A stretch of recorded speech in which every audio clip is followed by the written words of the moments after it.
اللهم بارك على محمد وعلى آل محمد كما باركت على إبراهيم وعلى آل إبراهيم إنك حميد مجيد.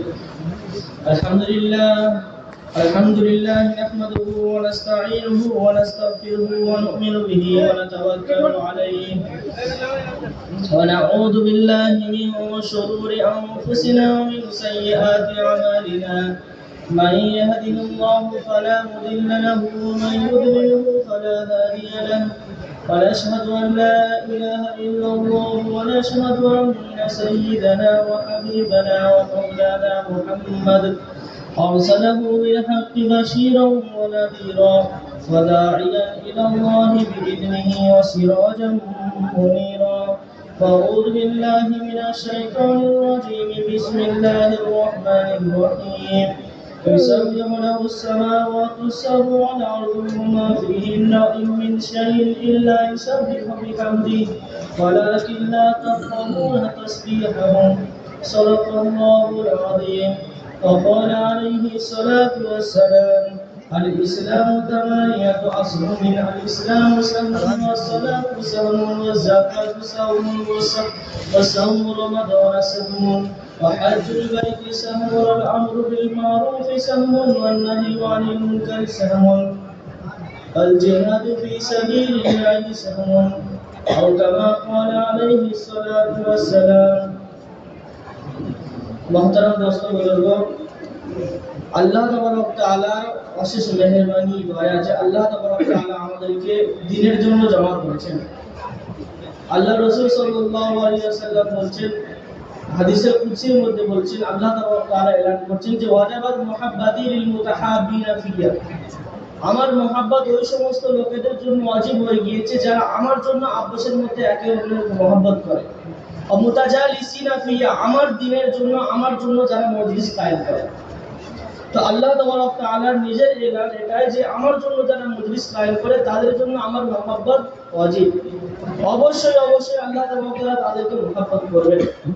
আর আল্লাহ তাবারক তাআলার মহব্বতের দলিল দুনিয়ার কোনো নিয়ামত পেয়ে যাওয়া না।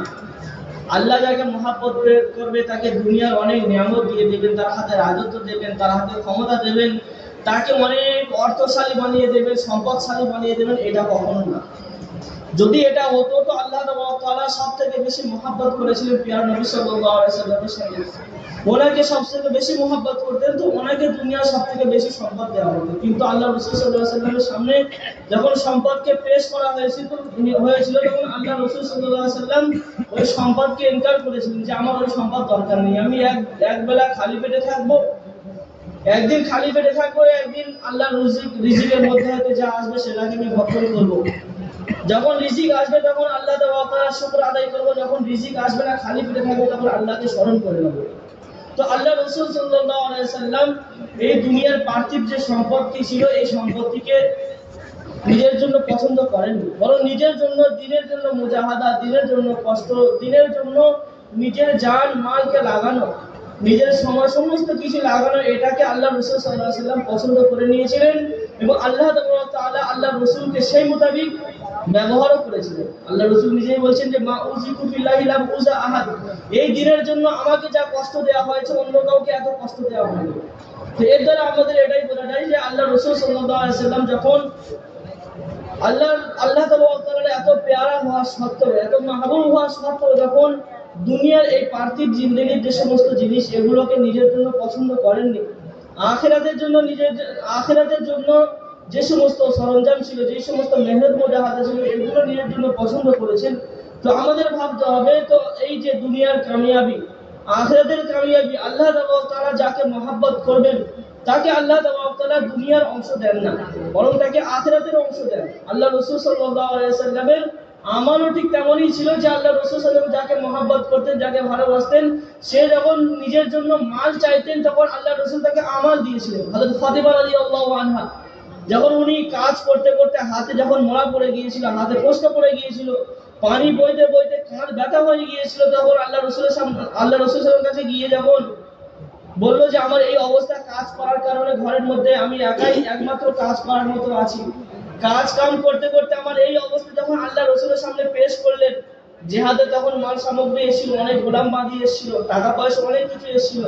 তো আল্লাহ রসুল নিজের পেয়ারা কন্যার জন্য, নিজের চোখের মণি ফাতেমা রাদিয়াল্লাহু আনহার জন্য কি পছন্দ করেছিল? 3 তাসবিহ দিয়েছিল। সুবহানাল্লাহ, আলহামদুলিল্লাহ, আল্লাহু আকবার। এই যে সুবহানাল্লাহ, আলহামদুলিল্লাহ, তাসবিহ ফাতিমা এটা দেওয়া হয়েছিল যে মা, তুমি যখন সারাদিন কাজ করে যখন বিছানায় ঘুমোতে যাবে তখন এই তাসবিহ পাবন্দি করবে, আল্লাহ তাআলা তোমার সমস্ত কষ্টকে দূর করে দেবে। কিন্তু আমরা কি মনে করি, দুনিয়ার সম্পত্তি পেয়ে যাওয়া, দুনিয়ার রাজত্ব পেয়ে যাওয়া, এটাই কি আসল কামিয়াবির কাছাকাছি আমরা মনে করি। কিন্তু আমাদের যে সমস্ত বুজুর্গরা দিন, যারা এই দিনের লেভেলে অনেক উচ্চ র্যাঙ্কের কাজ করে গিয়েছে, যাদেরকে আমরা কামিয়াব হিসেবে গণ্য করি, যারা দুনিয়াতেও কামিয়াব আখিরাতে কামিয়াব, তাদের ধ্যান ধারণা এমন ছিল না। তো এর জন্য আমাদেরকে আল্লাহ তাআলা যে মর্যাদা দিয়েছেন, এই মর্যাদা শুধুমাত্র এই ঈমান ও আমলের খাতিরে দিয়েছেন। সূরা বাইয়িনার মধ্যে আল্লাহ তাআলা যে ইনসান, মানুষ তো আশরাফুল মখলুকাত, যখন এই আশরাফুল মখলুকাত সবথেকে সম্মানিত যে মখলুক, ওয়ালাকাদ কাররামনা বানি আদম, যে আদম সন্তানকে আল্লাহ তাআলা এত সম্মান দিয়েছেন, কিন্তু যখন সেই সূরা বাইয়িনার মধ্যে বলছেন ইন্নাল্লাযীনা কাফারু মিন আহলিল কিতাবি ওয়াল মুশরিকিনা ফি নারি জাহান্নাম, কাফির মুশরিক যারা ঈমান ও আমল থেকে খালি, তারা জাহান্নামের মধ্যে থাকবে। উলাইকা হুম শাররুল বারিয়া, পুরো সমগ্র মখলুকাতের মধ্যে হতে সবথেকে নিকৃষ্টতম মখলুক। আশরাফুল মখলুক বনি আদমকে আল্লাহ তাআলা সম্মান দিয়েছেন, কিন্তু ওই মখলুক যখন ঈমান ও আমল থেকে খালি হয়ে গিয়েছেন, তো ওই মখলুককে আবার কি বলছে? সবথেকে নিকৃষ্ট মখলুক। অপরদিকে ওই আয়াতের পরে আবার বলছেন যে ইন্নাল্লাযীনা আমানু ওয়া আমিলুস সালিহাতি উলাইকা হুম খায়রুল বারিয়া, যারা ঈমান আনলো, নেক আমল করলো, উলাইকা হুম খায়রুল বারিয়া, তারাই হচ্ছে সমস্ত মখলুকের মধ্যে সর্বোত্তম মখলুক। তো আল্লাহ তাআলা আমাদেরকে বানিয়েছেন তো এই উদ্দেশ্যে যে আমরা, আল্লাহ তাআলা আমাদেরকে এত ভালোবেসে বানিয়েছেন, তো আমাদেরকে ভালোবাসেন, সেই জন্য আল্লাহ চাচ্ছেন যে আমার ভালোবাসার ব্যক্তি সে আমার মতোই চলুক। আমরা যখন কাউকে ভালোবাসি, যার সঙ্গে মহব্বত করি, আমরা চাই যে এলোমেলো ভাবে আলতু ফালতু লোকেদের মতো খারাপ, যাকে যেমন চললে লোক খারাপ বলবে, অন্যান্য কারোর মতো না ঘুরুক, বরং একটা গাইডলাইন হিসেবে এইরকম ভাবে চলাফেরা করুক। আমি একটা মেয়ের সঙ্গে মহব্বত করি, ভালোবাসি, তাকে আমি চাইবো যে আমি যেমন চাইবো সেই মেয়েটা তেমন চলুক। ঠিক তেমনই ভাবে আল্লাহ তাআলা আমাদেরকে ভালোবাসেন। একটা মা তার সন্তানকে যতটা ভালোবাসে, তার থেকে 70 গুণ বেশি আমাদেরকে ভালোবাসে। তার জন্য আল্লাহ তাআলা চান যে এই বান্দাকে আমি এত ভালোবাসি, এই বান্দা আমার মতো চলুক। তার জন্য আল্লাহ তাআলা আমাদেরকে গাইডলাইন হিসেবে কোরআন দিয়েছেন।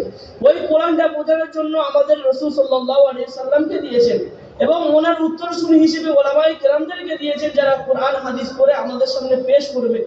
তো আল্লাহ তাআলা এই সিলসিলা কিয়ামত পর্যন্ত জারি রেখেছেন, এবং কিয়ামত পর্যন্ত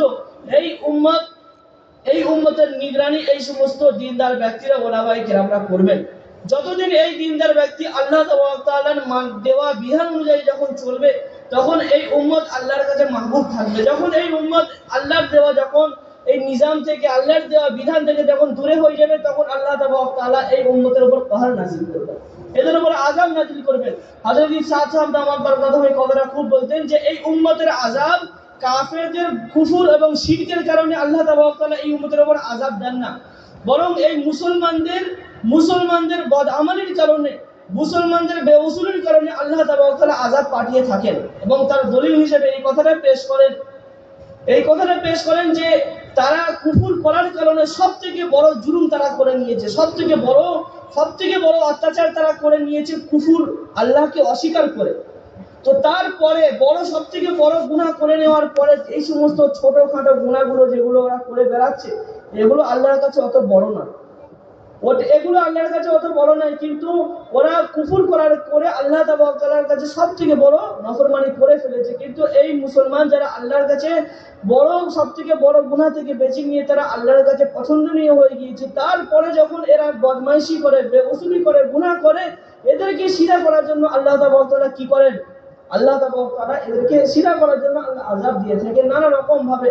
আমরা অনেক হাদিসে কুদসি হোক বা অন্যান্য আমাদের আসারে সাহাবাদের কওলের দ্বারা, আল্লাহ রাসূলের হাদিসের দ্বারা এটাই প্রমাণিত হয়, যখন এই উম্মত যখন বিগড়ে যায়, তখন আল্লাহ তাআলা এদেরকে সিধা করার জন্য জালিম বাদশার দ্বারা হোক, কি যে অসময়ে বৃষ্টির মাধ্যমে হোক, যে অভাব অনটনের দ্বারা হোক, নানা রকম ভাবে আল্লাহ তাবারক তাআলা এই উম্মতকে আজমায়, এদেরকে সিধা করার চেষ্টা করেন। তো আল্লাহ তাবারক তাআলা এই মখলুককে বানিয়েছেন, অত্যন্ত মহব্বতের সঙ্গে বানিয়েছেন, এদেরকে নিজের নিজের মতো আল্লাহ তাবারক তাআলা চালাতে চেয়েছেন। তার জন্য এদের জন্য আল্লাহ তাবারক তাআলা এই নামাজ রোজা এই সমস্ত ইবাদত আল্লাহ তাবারক তাআলা আমাদের সামনে দিয়েছেন, এবং আল্লাহর ইবাদতের মাধ্যমে, ইবাদতের যে আল্লাহকে রাজি খুশি করে আল্লাহর হক সম্মানিত যে সমস্ত হুকুম আহকাম আছে সেগুলো দিয়েছেন, মানুষের হুকুক সম্মানিত যে সমস্ত হুকুম আহকাম আছে সেগুলো দিয়েছেন।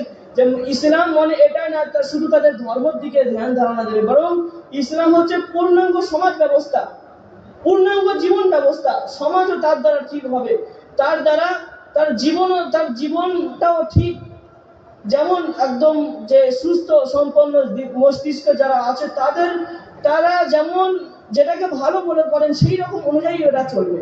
তো আল্লাহ তাআলা এই ইনসানের এরা যখন নফরমানি শুরু করে দেয়, তখন আবার এদের উপর আল্লাহ আফসোসও করেছেন, কাইফা তাকফুরুনা বিল্লাহি ওয়া কুনতুম আমওয়াতা, তোমরা এই আল্লাহর অস্বীকার কেমন করে করো, যে আল্লাহ তোমাদেরকে মৃত অবস্থায় তোমরা ছিলে, তোমাদেরকে আবার জীবিত করেছে, তোমাদেরকে আল্লাহ তাবারক তাআলা এত সুন্দরভাবে এত ইন্তজাম করে তোমাদেরকে পেশ করেছে, সেই আল্লাহকে অস্বীকার কেমন করে করো।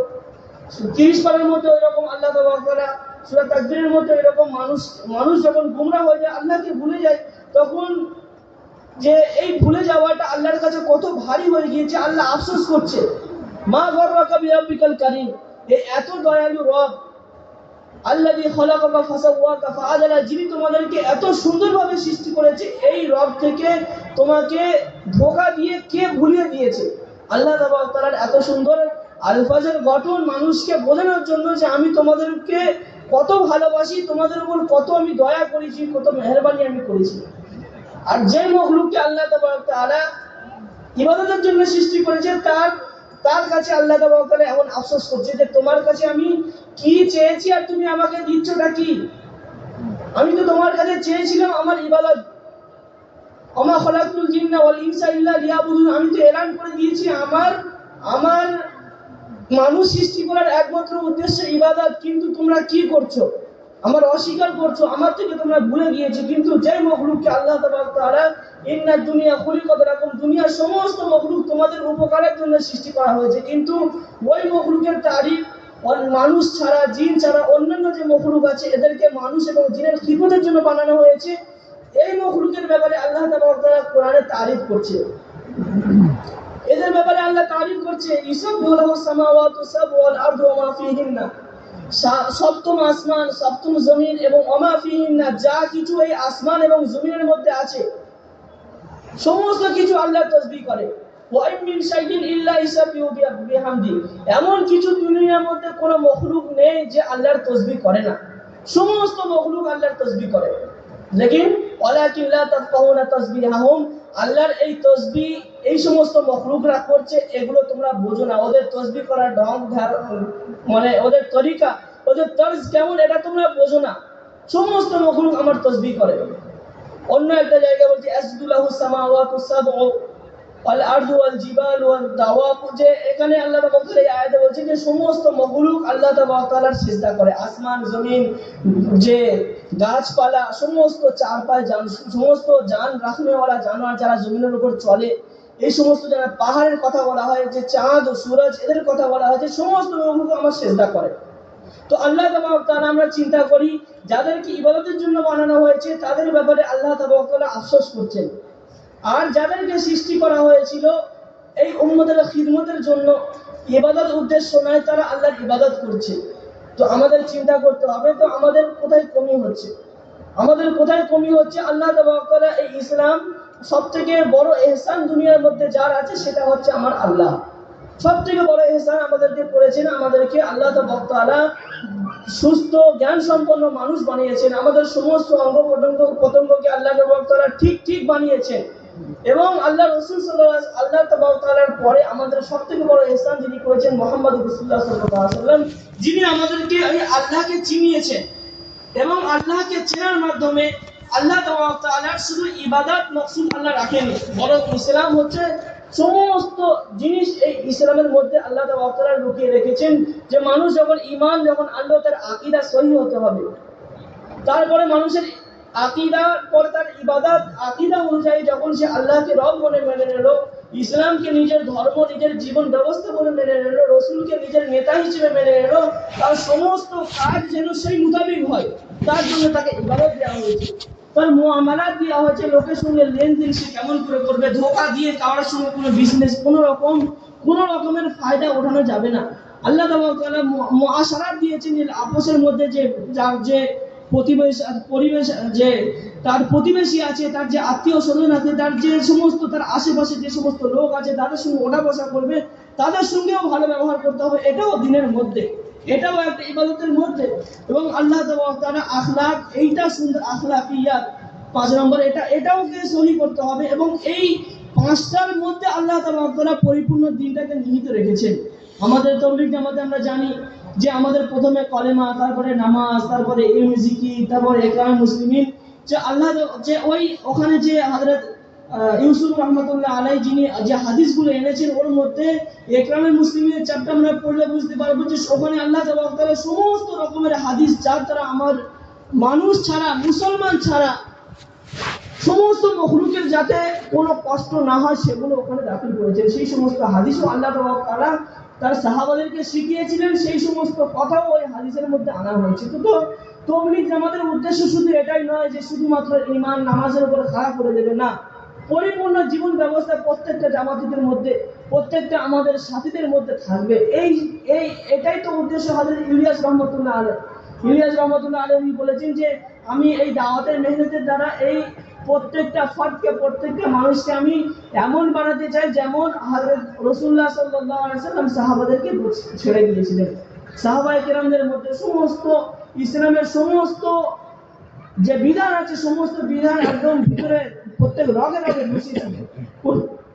কোন সাহাবীদের মধ্যে এমন খেয়ানত ছিল না, এমন কোনো কাজ ছিল না যার দ্বারা কোনো মুসলমান কষ্ট পাবে, এমন কোনো কাজ ছিল না যার দ্বারা কোনো কাফির কষ্ট পাবে সাধারণভাবে। তো আল্লাহ তাআলা এই আমাদেরকে যে সুন্দর দিন দিয়েছেন, এর দ্বারা এটাই চাচ্ছেন। এবং আল্লাহ তাআলা আমাদের এই যে ইসলামী বিধান দিয়েছেন, এই ইসলামী বিধানের মধ্যে সমস্ত মানুষের হককে আল্লাহ ঠিক রেখেছে, চাই সে কাফির কিউ না হোক। যদি সে কাফির, যদি আমাদের দারুল ইসলামের মধ্যে কোনো কাফির যদি ইজাজত নিয়ে ওখানে থাকে, ট্যাক্স দিয়ে থাকে, তার মালকে মুসলমানের মালের মতো সম্মানিত আল্লাহ বানিয়েছেন। তো এখানে আল্লাহ তাআলা যে কাফিরের মালকে এত সম্মানিত বানিয়েছেন, যার মালকে নাজায়েজ তরিকার মাধ্যমে নেওয়াকে হারাম বানিয়েছেন, সেটাও হারাম, আল্লাহ সেটাকেও হারাম রিজিক বলা হয়। এবং কিয়ামতের ময়দানেও তার ব্যাপারে হিসাব নেওয়া হবে, এটাও বলা হয়েছে। তো আল্লাহ তাআলা যদি একটা কাফেরের হক যদি এতভাবে তার হকটাকে আদায় করার জন্য যদি এত মানে আল্লাহ যে প্রেশার দিয়েছেন যে হকটা পূরণ করতে হবে, তাহলে আমরা চিন্তা করি আমাদের মুসলমানদের আপোষের মধ্যে আল্লাহ তাআলা কেমন হবে বুঝে। তো এর দিকে আমাদের ধ্যান দিতে হবে। আমাদের আল্লাহ তাআলা ইসলামকে সম্মানিত করেছেন, এর মর্তবাটাই পুরো বিশ্বের মধ্যে ছড়িয়ে দিয়েছেন। তো এটা শুধুমাত্র আল্লাহ তাআলা এই দিনের যে ইবাদত আছে, যে সমস্ত ইবাদতের তরিকা আছে, এর দ্বারা প্রচার প্রসার হয়নি। হযরত শাহজাহান রাহমাতুল্লাহ কথা এই কথাটা বলতেন যে কেউ ইতিহাসের মধ্যে, তারিখের মধ্যে এটা দেখাতে পারবে না যে মুসলমানদের ইবাদত দেখে কাফেররা মুসলমান হয়েছে। মুসলমানদের আল্লাহ রাসূলের ইবাদত দেখে, সাহাবায়ে কেরামদের ইবাদত দেখে কাফেররা মুসলমান হয়েছে, কেউ এটা দেখাতে পারবে না। কিন্তু তারিখের মধ্যে, ইতিহাসের পাতায় পাতায় ভরা আছে যে আল্লাহ রাসূলের আখলাক দেখে, সাহাবায়ে কেরামদের আখলাক দেখে, এবং পরবর্তী যে সমস্ত মুসলমান এসেছিলেন তাদের আখলাক দেখে শত শত কাফের, লক্ষ লক্ষ কাফের তারা মুসলমান হয়েছে। তারিখের মধ্যে এটা অনেক আছে। তার জন্য আমাদের এটা ঠিক করতে হবে। আল্লাহ তাআলা, আমরা জানি একটা ঈদ একটা কত বড় একটা আনন্দের, আমাদের একটা আনন্দের একটা সময় ছিল যে আল্লাহ তাআলা এই আনন্দটা আমরা শুধু মনে করি যে এই আনন্দটা শুধুমাত্র বড় লোকদের জন্য, গরিবদের জন্য নয়। এই ভেদাভেদের সৃষ্টি না হয় যে যাদের কাছে টাকা পয়সা আছে তারা ইবাদত, তারা আনন্দ করবে, যাদের কাছে নেই তারা আনন্দ করবে না। এর জন্য সদকায়ে ফিতর ঈদগাহে যাওয়ার আগে আগে গরিবদের হকটাকে দিয়ে তাদেরকে কি যে গরিবরাও তারা এই আনন্দের মধ্যে শরীক হোক। এবং আল্লাহ রাসূল সাল্লাল্লাহু আলাইহি ওয়াসাল্লাম এই ঈদগাহের মধ্যে সমস্ত যারা মসজিদে নামাজ পড়ে, জামে মসজিদ, ওয়াক্তিয়া মসজিদ, যেখানে জুমার নামাজও হয় না। তো এইরকম মসজিদে সমস্ত এলাকার বাসীর একসাথে ঈদগাহে নামাজ পড়াকে সুন্নত বলা হয়েছে। বিনা ওজনে ওই সুন্নতকে ছেড়ে দেওয়া মাকরুহ করা হয়েছে। যে এত চাপ দিয়েছেন এই জন্য যে মুসলমানদের মধ্যে কি হবে, ভ্রাতৃত্ব স্থাপন হবে। আল্লাহ তাআলা যে আল্লাহ রাসূল বলেছেন যে কুনু ইবাদাল্লাহি ইখওয়ানা, তোমরা কি ভাই ভাই হয়ে মিলেমিশে একসাথে থাকো। এই হকটা যাতে আদায় হয়, মানুষের মধ্যে মিল মহব্বত তৈরি হয়, তার জন্য আল্লাহ তাআলা এদিকে খেয়াল রেখেছেন যে ঈদগাহে এসে নামাজ পড়বে, একের সঙ্গে একের মুলাকাত হবে, দিনের খাতিরে হবে, আল্লাহ তাআলা মহব্বত বাড়াবে। আর এই ঈদের খুশি আল্লাহ তাআলা সমগ্র উম্মতের জন্য দিয়েছেন। ওই সমস্ত উম্মত যারা আল্লাহ তাআলার ইবাদত করে নিজের গুনাহকে মাফ করে নিয়েছে। আর এই ঈদ উপলক্ষে আল্লাহ তাআলা মুসলমানের যে আল্লাহ তাআলা যে রিজিকের যে ইন্তজাম করে দিয়েছিল, রহমতের যে বরকতের মাস আল্লাহ দিয়েছিল, ওই ইন্তজামটা আরো বাড়ানোর জন্য গুনাহকে মাফ করে ওই ইন্তজামটা যে রহমতের বরকতের মাস আল্লাহ তাআলা বরকত নাযিল করে থাকেন, রহমত নাযিল করে থাকেন, মাফ করে থাকেন, এই সমস্ত কিছু যেন বাকি থাকে তার রমজান মাসে নেক আমাল করার দ্বারা, তার গুনাহগুলো ঈদের মাধ্যমে মাফ হওয়ার দ্বারা ওই রহমত বরকত যেন বাকি থাকে, তার জন্য আল্লাহ তাআলা ঈদ দিয়েছিলেন। কিন্তু আমরা ঈদের আনন্দের কারণে, ঈদের যে আনন্দ, এর আনন্দে আত্মহারা হয়ে আমরা কি করেছিলাম, আমরা গুনাহ আরো বেশি করে নিয়েছি। মুসলমান সমাজে আমাদের মধ্যে বেশি পাওয়া যায় যারা রোজা রাখেনি, তারাবি পড়েনি, ইবাদত অত মশগুল ছিল না, তারাই বেশি ঈদের নামে আনন্দ করছে। হাসান বসরি রহমতুল্লাহ আলাইহি উনি একটা কথা বলেছেন যে কুল্লু ইয়ামিন লা ইউসাল্লাহু ফিহি ফাহুয়া ঈদ, যে প্রত্যেকটা দিন যেই দিনের মধ্যে আল্লাহর নাফরমানি হয় না সেটাই হচ্ছে ঈদ। তো যেই দিনের মধ্যে কোনো মুসলমান মুমিন বান্দা গুনাহ করবে না, ওই দিনটা তার জন্য ঈদ। তো ঈদের দিন হয়ে যদি আমরা গুনাহ করি সেটা আমাদের জন্য ঈদ নয়। তো আল্লাহ তাআলা একটা আমাদেরকে সুযোগ দিয়েছেন যে আমাদের যে ইবাদতের যে লেভেল ছিল, যে রমজান দিয়ে আমাদের যে একটা ইবাদতের লেভেল বানিয়েছিলেন, সেই ইবাদতের লেভেল গুনাহ মাফের মাধ্যমে আমাদের ওই লেভেলটা বাকি থাকুক। মানুষের মধ্যে গুনাহ বাকি থাকবে, বেয়াদবি বদউসুলি বাকি থাকবে, তার দ্বারা নেক আমাল হবে, এটা হতে পারে না। ইন্নাল হাসানাত ইযহিবনা সাইয়্যাত, নেক আমাল খারাপ আমালকে শেষ করে দেয়। নেক যে সমস্ত আমাল, ভালো কাজ, নেক আমাল, যদি কোনো গুনাহের কাজ করে থাকে সেই গুনাহের আমালকে শেষ করে দেয়। তো আল্লাহ তাআলা আমাদেরকে এই রমজানের মাধ্যমে, রোজার দ্বারা, ঈদের দ্বারা, এই সমস্ত নেক আমলের দ্বারা আমাদের গুনাহকে খতম করে দিয়ে আমাদের গুনাহের কাজ থেকে বিরত রাখা, নেক আমালকে শুরু করা, এর একটা তরিকা আমাদেরকে সহজ করে দিয়েছে। কারণ মানুষের মধ্যে যখন গুনাহ করে, সেই গুনাহ অন্য একটা গুনাহের কাজকে সাহায্য করে। তার জন্য একটা গুনাহ করার পরে অন্য একটা গুনাহের কাজ করা তার জন্য সহজ হয়ে যায়। তো আল্লাহ তাআলা নেক আমালের দ্বারা আমাদের গুনাহের দরজা বন্ধ করতে চেয়েছিলেন, কিন্তু আমাদের সমাজের এমন একটা প্রচলন হয়ে গিয়েছে, নানা রকম জায়গায় ঘোরাফেরার মাধ্যমে, যে টুরিস্টদের নামে, নানা রকম আনন্দ ফুর্তির নামে এমন একটা রেওয়াজ আমাদের সমাজের মধ্যে প্রচলিত হয়ে গিয়েছে, যার দ্বারা আমাদের গুনাহের দরজা বন্ধ হওয়া যেখান থেকে আমাদের শুরু হয়েছিল, সেখান থেকে আবার গুনাহের দরজা খোলা শুরু আমরা সেখান থেকে করে দিয়েছি। তো আল্লাহ তাআলা যার কারণে আমাদের মসজিদ রমজানে যেমন ভরা ছিল, সেই ভরাটা থাকে না। তো এর জন্য আল্লাহ তাআলা আমাদের যাদেরকে আল্লাহর রাস্তায় বেরোনোর সুযোগ দিয়েছে, অন্যজন তো অন্য জায়গায় গিয়ে তারা আনন্দ ফুর্তি করে, কিন্তু আল্লাহ তাআলা আমাদেরকে ভালোবেসেছেন, তার জন্য আমাদেরকে ঈদের পরে আমাদের অন্য কোনো জায়গায় টুরিস্টদের মধ্যে না পাঠিয়ে আমাদেরকে কি করেছে, আল্লাহর রাস্তায় পাঠানোর সুযোগ দিয়েছে, আসার সুযোগ দিয়েছে। হাসান বসরি রহমতুল্লাহ আলাইহি একটা শের বলেছেন ঈদের নামে, যে লাইসাল ঈদু মান লাবিসাল জাদিদ, ঈদ তার জন্য নয় যে নতুন নতুন কাপড় পরে, ইন্নামাল ঈদু লিমান আমিনাল ওয়াঈদ, ঈদ তো তার জন্য যে আল্লাহর আযাব থেকে যে মাহফুজ থাকলো। তারপরে আরো বলছে লাইসাল ঈদু মান রাকিবাল মাতায়া, ঈদ তাদের জন্য যারা এদিক ওদিক ঘুরে ফিরে ঘোরাফেরা করে টুরিস্টের মাধ্যমে এদিক ওদিক গিয়ে আনন্দ উদযাপন করে, তাদের জন্য ঈদ নয়। ইন্নামাল ঈদু মান তারাকাল খাতায়া, ঈদ তো তার জন্য যে গুনাহকে ছেড়ে দেবে।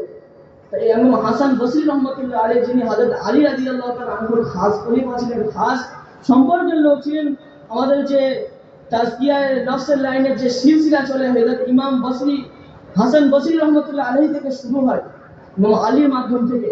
তো এত বড় মানুষ তিনি বলছেন যে গুনাহ ছাড়া, এটাই গুনাহ ছেড়ে দেওয়া, এটা হচ্ছে একমাত্র ঈদের খুশি। এটাই হচ্ছে তার জন্য ঈদ, যে দিন আল্লাহ তাআলার নাফরমানি না করার দ্বারা আল্লাহকে রাজি খুশি করলো, ওই খুশিটা হচ্ছে আসল খুশি। তো এর জন্য আমাদের আল্লাহর কাছে শতবার আমাদের শুকরিয়া আদায় করা দরকার যে আল্লাহ তাআলা আমাদের ওই মৌকা থেকে নিয়ে, যে মৌকার মধ্যে দুনিয়াবাসী কিছু সংখ্যক লোক যারা আল্লাহকে নাফরমানি করে ঈদের আনন্দ উদযাপন করার জন্য চেষ্টা করছে, কিন্তু ওটা ঈদ নয়। যারা দুনিয়ার লোক হবে তারা দুনিয়ার জিনিসকে আনন্দ এবং সুখের আনন্দ মজার জিনিস বানাবে, তারা যারা দুনিয়াবাসী হবে, দুনিয়াটা তাদের একমাত্র তাদের মকসদ হবে। কিন্তু যাদের উদ্দেশ্য, যাদের মকসদ আখিরাত হবে, তাদের আসল আনন্দ উদযাপনের জিনিস হবে আখিরাত। যার দ্বারা আখিরাত সুন্দর হবে, যার দ্বারা দুনিয়া আমাল সুন্দর হবে, যার দ্বারা ডান হাতে নামায় আমাল ভারী হবে, সেই আমালটা সেই তার জন্য খুশির কারণ হবে, তার জন্য ঈদের কারণ হবে। তো যারা মনে করছে যে আমাদের জন্য সব থেকে আনন্দের হিসাবে জিনিস হচ্ছে যে আমরা যদি আল্লাহর রাস্তায় বেরিয়ে যাই, তা আমাদের এই সমস্ত নেক আমাল, যেই সমস্ত নেক আমালের দ্বারা জড়িত হওয়ার মাধ্যমে আমার ঘরের এই সমস্ত আনন্দের কাজগুলো ছেড়ে যাবে, যার মধ্যে গুনাহ নিহিত আছে। তো এগুলো তাদের জন্য বদকিসমতি, যে তারা আনন্দ উদযাপনের জন্য দুনিয়াকে বাছাই করে নিয়েছে। এটা তাদের বদকিসমতি। তাদের দিলের মধ্যে, তাদের জেহেনের মধ্যে শয়তান সেরকম ফান্দা ওদের দিলের মধ্যে ঢুকিয়ে দিয়েছে, ফান্দা সেরকম ফেলে দিয়েছে ওদের দিলের মধ্যে। তো আল্লাহ তাআলা তার মধ্যে থেকে কিছু মানুষকে আমাদের সমাজ থেকে উস্তি হালকা, কত বড় হালকা, এত বড় হালকা, এত বড় এলাকা থেকে কিছু সংখ্যক মানুষকে আল্লাহ সেই রকম তৌফিক দিয়েছে, যারা এই ঈদকে হাকিকাতে ঈদ বানিয়েছে, যে প্রত্যেকটা দিন হচ্ছে আমার জন্য ঈদ, যেই দিনে আল্লাহর নাফরমানি হবে না, তার মিজাজ আল্লাহ তাআলা আমাদেরকে বানিয়েছেন। তো এটার আমাদের সঠিক ব্যবহার করতে হবে, এটার সঠিক ব্যবহার করতে হবে। আল্লাহ তাআলা কখনো অল্প ইবাদত, এটাকেও আল্লাহ কি করে নেন, গ্রহণ করে তাকে জান্নাতের কারণ বানিয়ে দেন। আবার কারোর জন্য অনেক ইবাদত থাকে, কিন্তু ওই ইবাদতকে আল্লাহ কি করে দেন, আল্লাহ তাআলা ওই ইবাদতকে অন্য কোনো মাধ্যমে তার ইবাদতকে সাফ করে দেন। তো আমাদেরকে সেই ইবাদত গুজার বান্দা হবে, অল্প হোক কিন্তু আল্লাহর জন্য হোক, আল্লাহ আমাকে কবুল করুন, সেই তার মধ্যে হইতে আমাদেরকে হতে হবে। এবং আল্লাহ তাআলা যার ভালো চান তাকে দিনের কাজ তার জন্য সহজ করে দেন। ইদা আরাদাল্লাহু বিআবদিহি খায়রা ইফাক্কিহু লিআমালিন সালিহ, যখন আল্লাহ তাআলা যাকে ভালো চাইবেন, তাকে আল্লাহ তাআলা নেক কাজ তার জন্য সহজ করে দেবেন, তাকে নেক কাজের তৌফিক দান করবেন। তো আল্লাহ তাআলা আমাদেরকে নিশ্চয়ই ভালোবেসেছেন, আমাদেরকে এই আল্লাহর রাস্তায় এসে 3 দিনই সহি, 3 দিনই কেন না হোক, কিন্তু আমাদের এই 3 দিনটা আল্লাহ তাআলার কাছে কবুল হয়ে যায়। যখন কোনো মানুষের 3 দিন কবুল হয়ে যাবে, তার জন্য পরবর্তীতে চিল্লায় যাওয়া সহজ হবে। যখন কোনো ব্যক্তির চিল্লা কবুল হবে, আল্লাহ তাআলা তার জন্য 4 মাস যাওয়াকে সহজ করবে।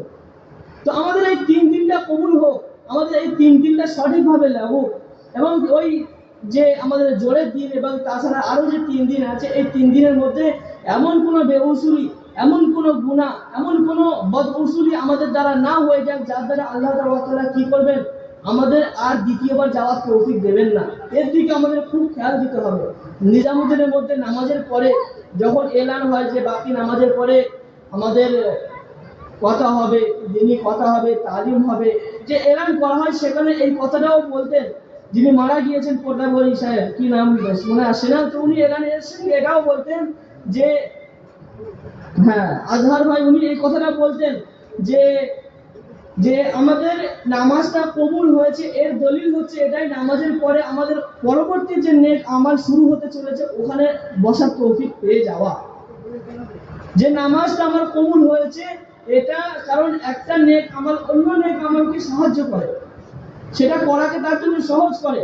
আমার নামাজটা কবুল হয়েছে, এটার দলিল হচ্ছে এটাই যে আল্লাহ তাআলা তারপরে একটা নেক আমাল হতে শুরুছে, কোনো ওযর ছাড়া, ওটাকে না ছেড়ে গিয়ে ওখানে বসে যাওয়া, এটার দলিল হচ্ছে যে তার নামাজটা আল্লাহ কবুল করেছে।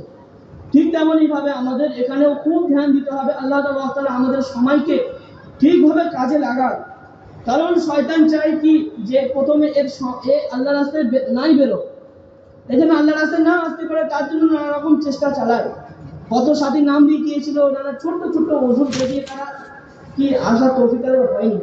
তো শয়তান চেষ্টা করে না আসুক, যখন এসে গিয়েছে তখন তার শয়তানের চেষ্টা হচ্ছে এটাই যে এর অর্থটা বরবাদ হোক, এ এমন ভাবে ওয়াক্তকে বরবাদ করুক পরবর্তীতে তার জন্য কি হয়, দ্বিতীয়বার তৌফিকই না হয়। এমন ভাবে এইরকম বলেছে দিন থেকে বেরিয়ে যাবে, এই কাজ থেকে বেরিয়ে যাবে, যে এই তো 3 দিন গেলাম কোনো কাজে আসেনি, তো পরবর্তীবার গিয়ে কি করব। 3 দিন আমি কিছু বুঝে আসেনি, আমি চিল্লাই গিয়ে কি করব। কিন্তু তার মধ্যেও কিছু সাথী এমন থাকে 3 দিনে এমন তারাক্কি করে আসে, চিল্লাই গিয়ে তেমন তারাক্কি করে আসে না। তার 3 দিন যাওয়া, তার চিল্লাই যাওয়ার জন্য তাকে উদ্বুদ্ধ করে, তাকে উৎসাহিত করে, চল চিল্লাই চল, 3 দিনটা খুব সুন্দরভাবে লাগিয়েছি, এইরকম ভাবে কারোর লাগে।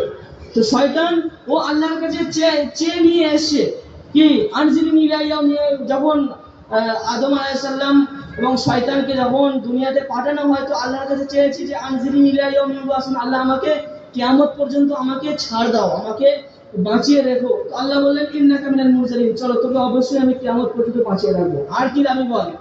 তো শয়তান ওখানে বলছে ফাবিমা আগওয়াইতানি লাআকুদান্না লাহুম সিরাতাকাল মুস্তাকিম, যেই মানুষের জন্য ফাবিমা আগওয়াইতানি, যেই মানুষের কারণে আমাকে তুমি কি শয়তান বানিয়ে দিয়েছো, ওই মানুষের লাআকুদান্না লাহুম সিরাতাকাল মুস্তাকিম। আরবি গ্রামার যারা বোঝে, ওখানে যে কি রকম শব্দ ব্যবহার করেছে, কত কঠোরতার সাথে মেহনতের কথা ওখানে বলেছে, যে আমি সিরাতাকাল মুস্তাকিম, হিদায়াতের যে রাস্তায় বাধা দেওয়ার জন্য অবশ্যই অবশ্যই মজবুতির সঙ্গে বসে থাকবে। তো শয়তানের এইরকম প্রচেষ্টা কেমন ভাবে করবে, সে খাটাও কি, তার ঢং, তার ডিজাইন, মেহনতের সিধা রাস্তা থেকে গোমরাহ করার জন্য কেমন পদ্ধতি অবলম্বন করবে, সেটাও আল্লাহর সামনে পেশ করেছে। সুম্মা আতিয়ান্নাহুম মিন বাইনি আইদিহিম, আমি ওর ডান দিক থেকে হামলা করার চেষ্টা করব, অন আইমানিহিম, তার বাম দিক থেকে হামলা করার চেষ্টা করব, আন শামাইলিহিম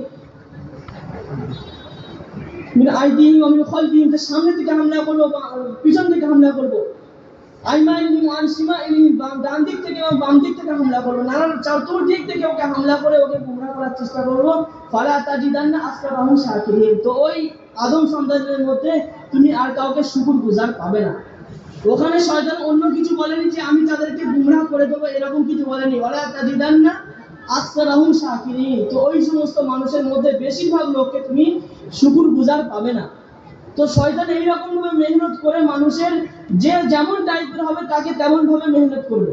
কোনো একটা জিম্মেদার হবে, তাকে দাওয়াত দেবে না যে ও মদ খাক, ও জুয়া খেলুক, ও লোকের সামনে গালিগালাজ করুক, এমন ভাবে তাকে ধোকা দেবে না।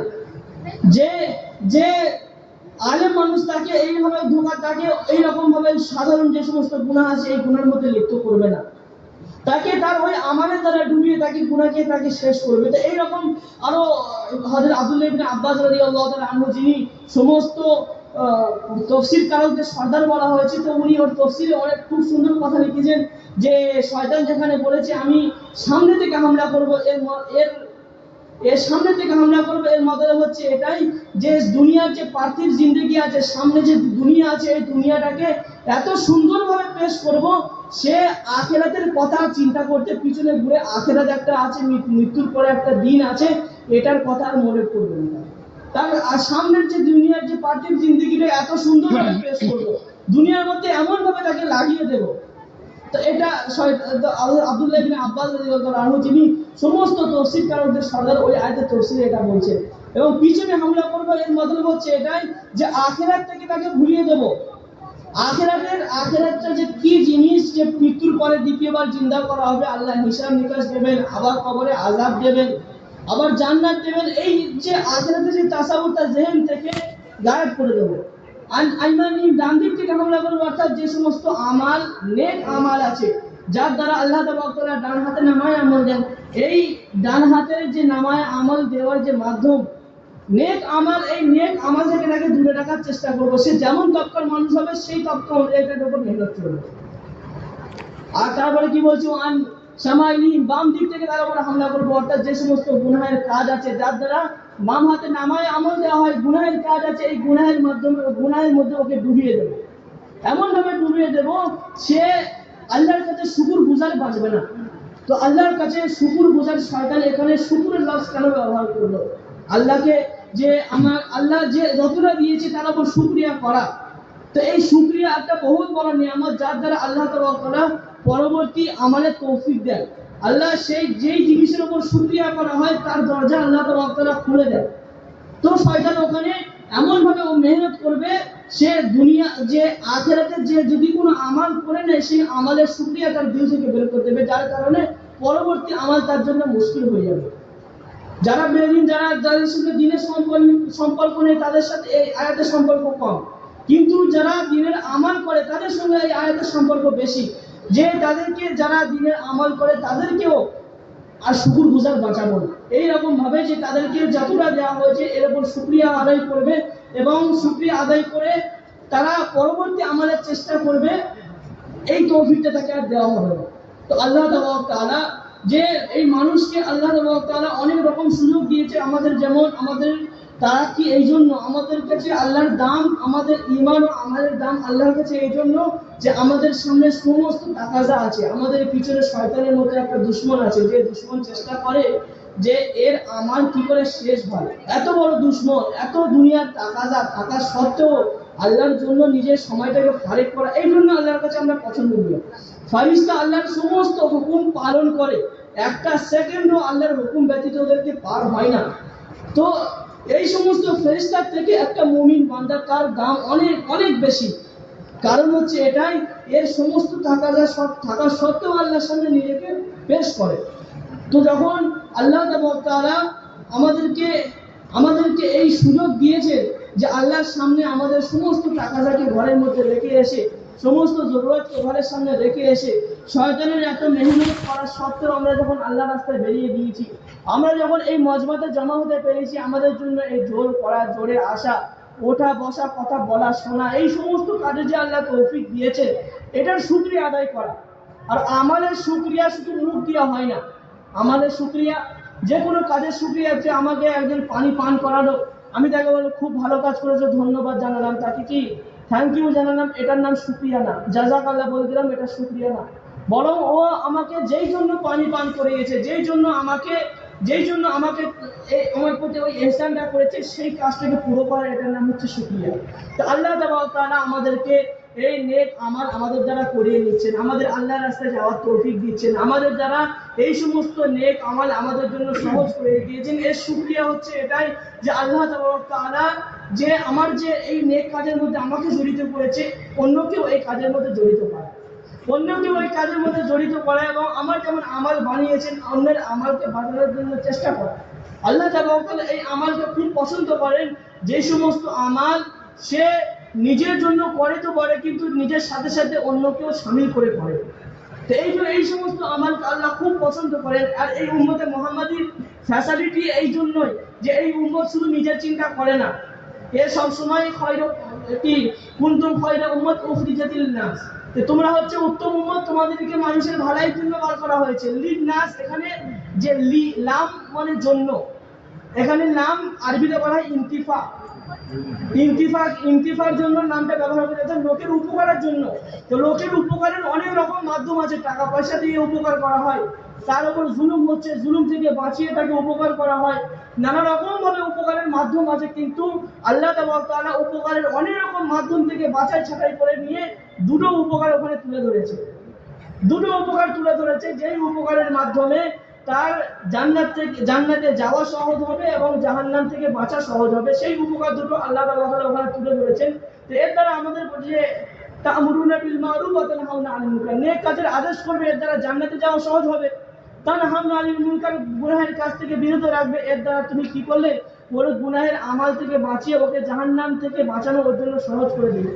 তো এই দুটো উপকারের কথা আল্লাহ ওখানে তুলে ধরেছেন, কেন তোমাদেরকে লোকের ভালাই জন্য বার করা হয়েছে, এবং তোমাদের লোকের ভালাই জন্য, ভালাই তো অনেক রকম ছিল, ওর মধ্যে দুটো বের করা হয়েছে, একটার দ্বারা জান্নাতে যাওয়া সহজ হয়, আর একটার দ্বারা জাহান্নাম থেকে বাঁচা সহজ হয়। তো আমাদেরকে ওই রকম চিন্তা ভাবনা রাখতে হবে যে আমি লোকের তো উপকার করবো বটে, কিন্তু আল্লাহর কাছে সব থেকে প্রিয় উপকার হচ্ছে ওটাই যার দ্বারা সে জান্নাতে যেতে পারে, সব থেকে প্রিয় উপকার আল্লাহর কাছে ওটাই যার দ্বারা সে জাহান্নাম থেকে বাঁচতে পারে। তার জন্য আমাদেরকে সেরকম তৈরি করা, এবং আল্লাহর রাস্তায় আমাদেরকে আল্লাহ যেন কবুল করে নেয়, এর জন্য আমাদের কি করা, এর জন্য আমাদের সেই রকম ফিকির নিয়ে চলা। আল্লাহ আমাদেরকে দিনের জন্য কবুল করে নেয়, যেটা আল্লাহ দিনের জন্য কবুল করবেন তার সম্মান আল্লাহ দেবেন, যখন সে সঠিকভাবে তার ওই দিনের টাকাগুলোকে ব্যবহার করবে। তো হযরত সুলাইমান আলাইহিস সালামের ঘটনা আমরা সূরা নামলের মধ্যে আল্লাহ তাআলা জিকির করেছেন, ওখানে বলেছেন কোরআনের মধ্যে যে সূরা নামলের মধ্যে যে ওয়ালা ইয়াহতিমান্নাকুম সুলাইমান ওয়া জুনুদুহু ওয়া হুম লা ইয়াশউরুন, এই আয়াতের মধ্যে আয়াতের যে ঘটনাটার কারণে আল্লাহ তাআলা ওই আয়াতটা ওখানে বলেছেন, সেখানে যে সুলাইমান আলাইহিস সালাম তার লস্করের সঙ্গে যাচ্ছিলেন, লস্করের সঙ্গে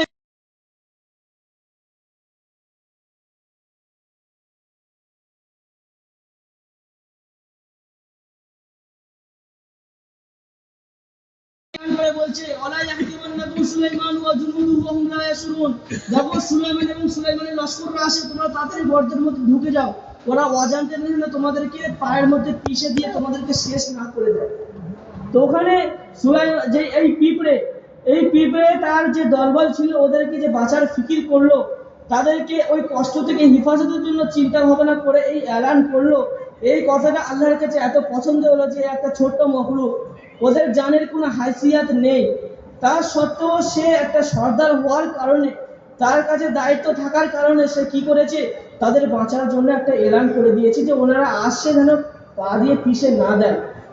তো এই মনে করে এলান করে আল্লাহ এটাকে এত পছন্দ করেছে, সেটাকে আল্লাহ কোরআনের মধ্যে দিয়েছেন, আর কোরআনের উম্মতে মুহাম্মাদির জন্য।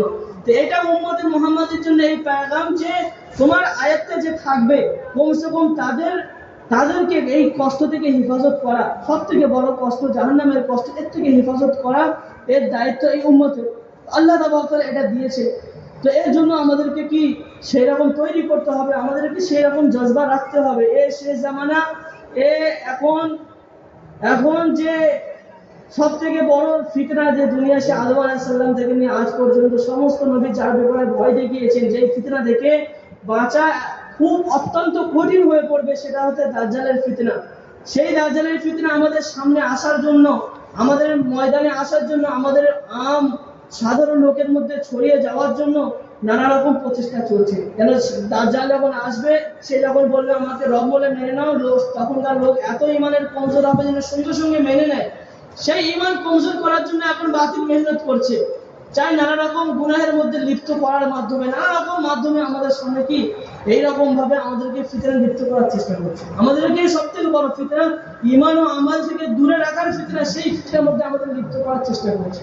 তো এই জামানায় যদি আমরা এই দাওয়াতের কাজ ছেড়ে দিই, তা আমাদের অনেক কষ্টের কারণ হয়ে পড়বে। আর এই নেক আমাল যে সমস্ত আছে, যার দ্বারা আমাদের ইমান ও আমালের মধ্যে তারাক্কি আসে, এই নেক আমাল আমাদের জন্য সহজ তখন হবে যখন আমরা গুনাহ থেকে বাঁচবো, আমাদের দিল সাফ থাকবে।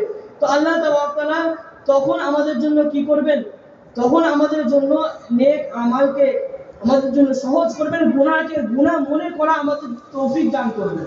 কখন? যখন আমাদের দিল সাফ থাকবে, যখন আমাদের আমালের দ্বারা আমাদের দিলটাকে সাফ করে নেব, তখন গুনাহকে গুনাহ মনে হবে। আমাদের সঙ্গে চেন্নাইয়ে একটা আরবের জামাত ছিল, তো ওখানে একটা সাথী মিশাল সৌদ বলে একটা সাথী ছিল, আরবের সাথী। তো উনি বলছিলেন যে যখন যে সমস্ত অ্যাডভার্টাইজে মহিলাদের ছবি ফেস্টুন মারা ছিল, ওগুলো দেখে বলছে, উনি ওগুলো দেখে আফসোস করছে, আর মানে কত ঘৃণামণি কাজ সেটাকে উনি বলছে, বলে এটা বলছে যে এই সমস্ত এলাকার লোকেদের ইমান সলভ হয়ে গিয়েছে, আল্লাহ ছিনিয়ে নিয়েছে।